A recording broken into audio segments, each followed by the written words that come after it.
मुक्तादेवी विद्यालयात शालेय साहित्य वाटप.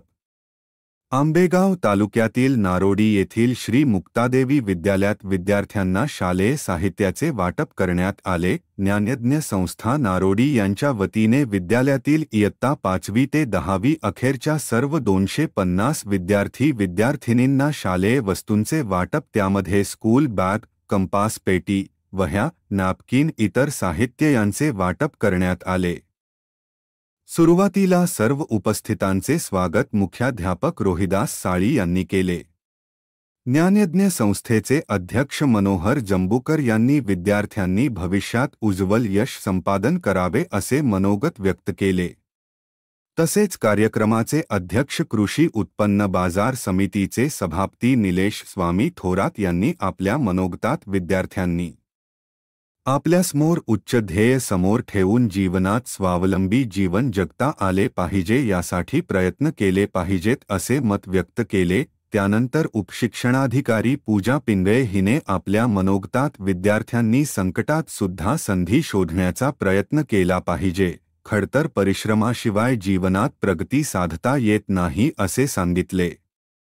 कार्यक्रमाचे प्रमुख पाहुणे रोटरी क्लब मंचरचे अध्यक्ष ज्ञानेश्वर चव्हाण यांनी आपल्या मनोगतात जीवनामध्ये गुरूंना आदराचे स्थान दिले पाहिजे व परिश्रम करून यश संपादन केले पाहिजे असे मत व्यक्त केले.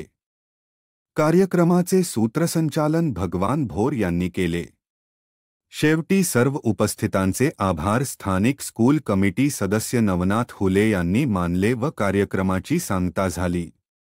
काही वर्षांनी यश मिळवून इथे उभं राहून तुमच्या पुढच्या पिढीला तुमच्या यशातून मार्गदर्शन करावं किंवा प्रेरणा द्यावी. तर माझ्याबद्दल थोडंसं सांगते. तर माझं 10वी पर्यंतचं शिक्षण इथेच झालं. 4थी पर्यंत जिल्हा परिषद आणि 5वी ते 10वी आपल्या या शाळेत. त्यानंतर 11वी 12वी मी मनसरमधून गेली, महात्मा गांधी ज्युनियर कॉलेज. 12वी नंतर मी आधी पण सांगितलेलं आहे की 12वी नंतर इंजिनिअरिंगला ऍडमिशन घेण्याची इच्छा होती माझी आणि फारसं काही अधिकारी व्हायचं किंवा स्पर्धा परीक्षा द्यायची असं काही ठरवलेलं नव्हतं किंवा असं काही प्लॅन नव्हता. त्यासाठी फक्त 2 वाक्यच म्हणावीशी वाटतात. आयुष्यात जी माणसं सतत संकटांना सामोरी जातात तीच माणसं मोठी स्वप्न साकार करत असतात आणि केवळ बोलण्याने यशस्वी होत नाही तर ती कृतीतून यशस्वी होत असतात. अशी आपली कृती असणारी आणि आजचं संभाषण आमच्या विद्यार्थ्यांसाठी नक्कीच प्रेरणादायी आहे. आणि अजून सांगायचं झालं तर आपण म्हणलात की मोबाईल घेऊ नका आणि नंतरही म्हणलात की मोबाईल घे रे बाळा. पण आता विद्यालयाने जर शिक्षक हा गुरु आहे तर आता घेऊ असणारं तंत्रज्ञान हे महागुरु आहे आणि ते एआयच्या माध्यमातून आमच्या विद्यालयामध्ये विद्यार्थ्यांना आता हातात मोबाईल घेण्याची गरज नाही. त्यांच्या वर्गात भिंतीवर 1000 इंची मोबाईल आम्ही लावलेला आहे आणि त्याचं प्रत्युत्तर देताना विद्यार्थ्यांच्या चेहऱ्यावर दिसतं की खरंच हा मोबाईल तुम्ही वापरता का, शाळेच्या भिंतीवरचा मोबाईल वापरता का. मोठ्याने आवाज आला पाहिजे. आणि मग तो जर मोबाईल तुम्ही घरात वापरणार नाही, तो आता आम्ही शाळेत आणून दिलाय, तोही किती इंची, 1000 इंची, म्हणजे पूर्ण आमच्या वर्गाची पुढची भिंत सगळा इंटरॅक्टिव्ह पॅनल बसवलेला आहे आणि त्याच्यावर असणारे आमचे विद्यार्थी जसं म्हणलं एका क्लिकवरती. आता आम्हाला वर्गामध्ये जरी म्हणलं की शांत बसा रे असं म्हणावं लागायचं, पण आता विद्यार्थी शांत असतो आम्ही जाण्याच्या अगोदर, का तर काहीतरी तो त्या ठिकाणी सर्च करत असतो, कुठेतरी जगाच्या कोपऱ्यावर असणारी माहिती तिथे मिळवत असतो. हे असणारं एआयचं शिक्षण आणि हे एआयचं शिक्षण आपल्या विद्यालयामध्ये सुरू होतंय. या पूर्वीच मी नमूद केलेलं आहे. धन्यवाद आपलं पुनश्च एकदा. आणि वळूया पुढील मनोगताकडे की ज्यांच्या मार्गदर्शनाचे आणि अभ्यासपूर्ण वक्तृत्वाचे आपण सगळे वाट पाहत आहात. अशा प्रमुख उपस्थितीमध्ये आजच्या कार्यक्रमाचे सन्माननीय उपस्थिती प्रमुख पाहुणे आदरणीय श्री ज्ञानेश्वरजी चव्हाण सर, अध्यक्ष रोटरी क्लब मंचर यांचे या ठिकाणी मनोगत आपण ऐकणार आहात. आपणास विनंती की आपण या ठिकाणी मनोगत या ठिकाणी आहेत ज्यांच्यामुळे आम्ही घडलोय जगना, ज्यांच्यामुळे आम्हाला शिस्त लागली.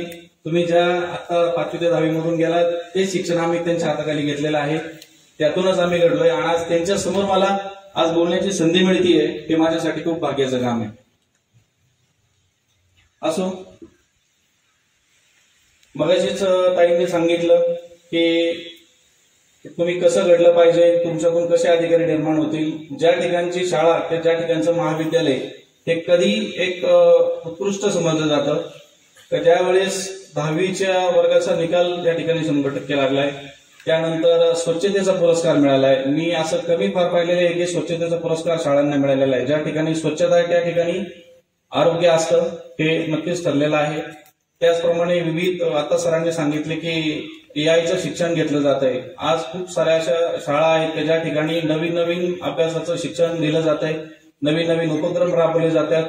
तर ह्या सगळ्या गोष्टी कधी घडतात, ज्या वेळेस त्या शाळेचे गुरुवर्य आणि त्या गावचे एक उत्कृष्ट सक्षम नागरिक त्याच वेळेस या सगळ्या गोष्टी घडल्या जातात. त्यासाठी मी एकदा पुन्हा मुलांना म्हणेल का तुम्ही तुमचे गुरुवर्य आणि समस्त ग्रामवासींच्यासाठी एकदा सर्वांनी टाळ्या वाजवा. मी जास्त